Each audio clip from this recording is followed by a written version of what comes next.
Good morning, everyone. Today I want to focus on the distinct injury profiles we see in motorcycle accident victims. Unlike occupants of enclosed vehicles, motorcyclists lack significant external protection, making them particularly vulnerable to a unique spectrum of traumatic injuries. It is important for first responders and emergency room physicians to recognize that motorcycle injuries will involve a high level of superficial injuries that may mask or draw attention away from more serious but less obvious physical damage. In other words, road rash is terrible, but pulling pieces of gravel out of skin should not draw attention away from a neck fracture that is hidden but could easily worsen if it is ignored. One of the most prevalent categories of injuries involves the lower extremities. Our data consistently shows a high incidence of leg and foot trauma in these incidents.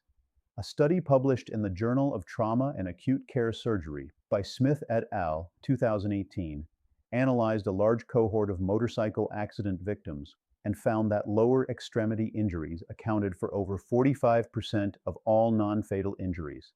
This encompasses a wide range, from superficial road rash, which, while seemingly minor, can lead to significant morbidity through infection and scarring, to complex fractures of the tibia, fibula, femur, and the intricate bones of the ankle and foot.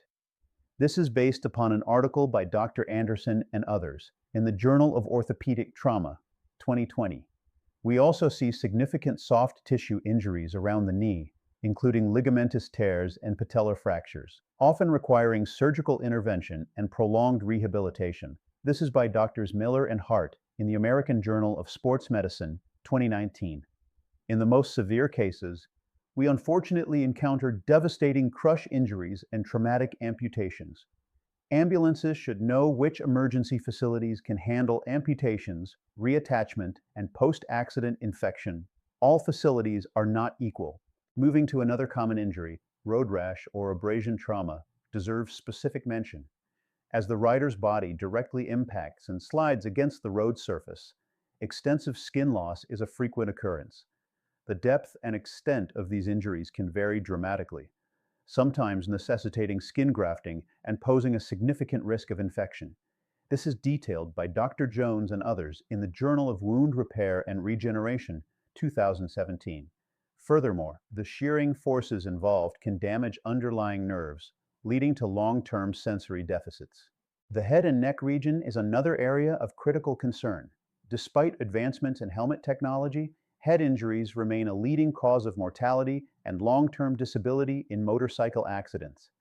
We see a spectrum of injuries, from mild concussions to severe traumatic brain injuries, including diffuse axonal injury and intracranial hematomas. There is an article on this in the journal Lancet Neurology, 2010. Skull fractures and facial fractures are also common and can have significant functional and cosmetic implications.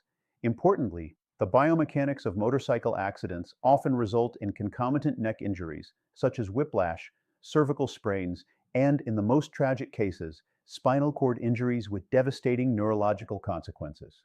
A study published in 2012 in the medical journal Spine highlighted the correlation between significant head trauma and the presence of soft tissue neck injuries in motorcycle crash victims.